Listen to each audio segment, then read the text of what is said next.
रियासत मदीना के लिए हज़रत जनाब सैयदना सिद्दीक़ अकबर की सदाकत चाहिए।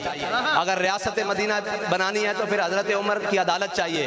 फिर चोरों की रिलीफ नहीं मिलता, फिर चोरों को पकड़ के अंदर किया जाता है, चोरों की जमानतें नहीं होती, और चोरों के साथ जनाब NRO, बाहर तो ये कहा जाए कि NRO नहीं दिया जा रहा और बंद कमरों में NRO नहीं दिया जाता, फिर सेनेट की खरीदो फरोख्त नहीं होती। अगर रियासत मदीना करनी है तो फिर हज़रत उस्मान गनी जैसा हया लाना पड़ेगा, स्टेजों पर लड़कियां नहीं नचानी।